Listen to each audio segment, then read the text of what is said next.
What's up everybody, Emceemur here, and welcome back to the show. And you know, it's time once again for another fantabulous review. And what we're looking at today, and yes, there's another line of these, the AtGames Flashback Blast the Star Flashback. Yeah, again, there's another line of these. Not quite as large as the last one, but with some pretty large additions from what I can see.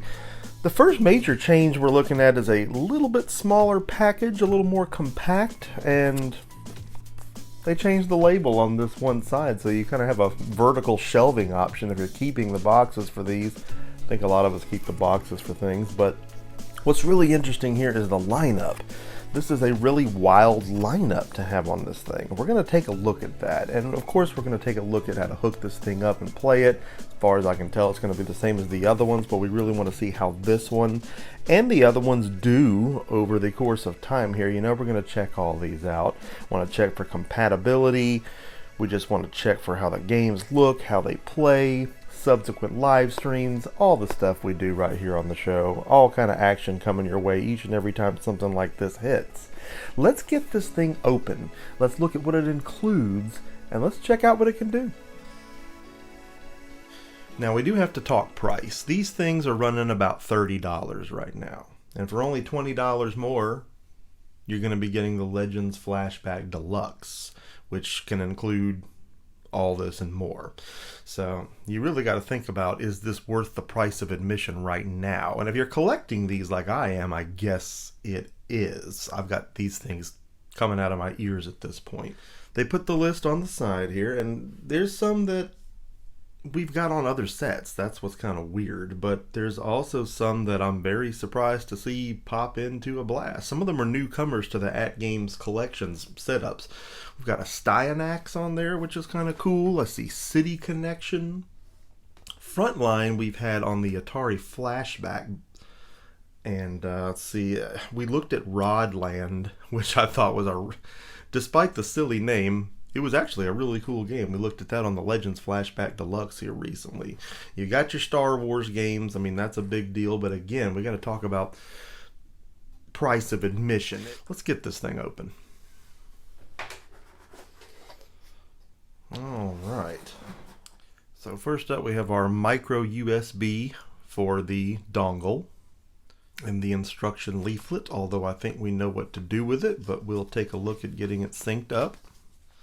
And then we really enjoyed getting these in the other sets. These little stickers you can put on the controller, because you do have to set it apart so that you know which one it is. And there are some really cool stickers here, man.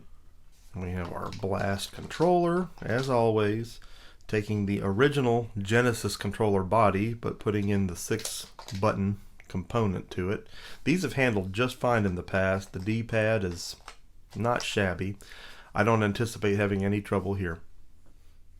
And then the dongle itself, a gray one. We got all different colors of these. We've got a whole rainbow of these going so far, and like I said, we're not done yet. There's more of these coming. So let's get this thing hooked up. Let's get it set up. Let's see what it can do.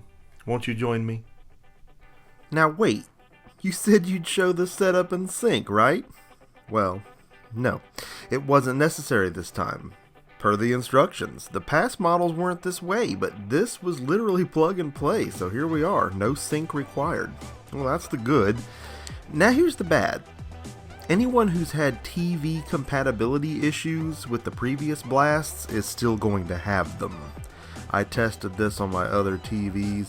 My Vizio TV in my living room got no sound again, but my Vizio upstairs and my Asus monitors were fine, so I don't know. You just can't really tell. There doesn't seem to be a rhyme or reason when it comes to the incompatibility. It just either works or it doesn't. Anyway, on with the review. So immediately I notice NES box art for the Star Wars games on here, and originally I was thinking they slapped the Super Star Wars games on this, like we had just seen on the Legends Deluxe, because that's pretty fresh still with them. But it's the NES Star Wars ROMs, and that checks because it's been NES ROMs all the way on these blast units. That's just apparently what they do.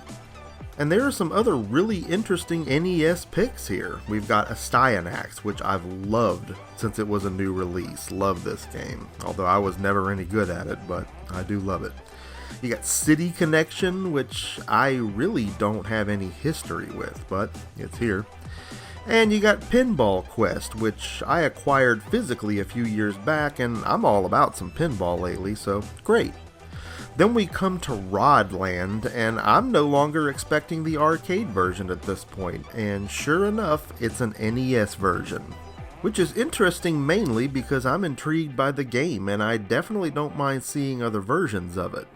As far as NES games, it doesn't stop there, but they do go ahead and stir in some 2600, which honestly at this point, I think we're good on. The Atari flashbacks and the blasts that we've already had have covered these thoroughly, and with added ROMs on the Legends Deluxe, you're pretty much guaranteed everything you're paying for here, so long as you're willing to make the modifications. So, once again, the price point comes into question. We have to consider also the lack of a true two-player option right out of the box. Assuming the second player controller can be ordered now, whereas before you couldn't, you'd still be eclipsing the purchase price of the Legends Flashback Deluxe, most likely, which of course comes readily equipped with two controllers. So, in closing, much like the Flashback X we looked at, this looks cool and is an interesting collection of games, interesting games chosen, but at the current price point, really only worth purchasing from a collector's standpoint. So there you have it, the Star Flashback Blast. Interesting. Again, there's more of these to check out, and that's something we've done a lot of right here on the show and have had a lot of fun with. And again, subsequent live streams have added to the fun where we get you, the viewers, the community, in on it and just kick some ideas around, get some feedback. That's always fun. Again, it's hard to make sense with the price point where it is when we just got done looking at a Legends Flashback with as much action on it as it has. You know there'll be deals on these in the future though, so that's something to consider. And if you're collecting these, I guess the price of admission's not that much. I mean, it's a neat little unit, it's compact and, you know, portable like the ones we've seen in the past. Same basic idea here, so those are all things to consider. But all in all, regardless of what you do, it's still fun to have a look at this thing and see what it is and what it can do. And I hope you enjoyed what you saw here on the show today. And most of all, I hope that you're going to share with me what you thought about what you saw today in the comment section of this video, because you know that I love getting a conversation going with you right here on the Emceemur Show. Hope that you like this video. Hope that you're going to drop a like on this video. Most of all, if you have not already done so, hope that you're going to subscribe to the Emceemur Show and be a part of Mer Nation, because you know we're rising up. All the fantastic things that we're doing right here on the show, you need to be a part of it. Make sure that you smack that notification bell so you are always the first to know when new content goes live. You know that I love making it for you. Emceemur signing off for this fantabulous episode, and I will see each and every one of you again next time.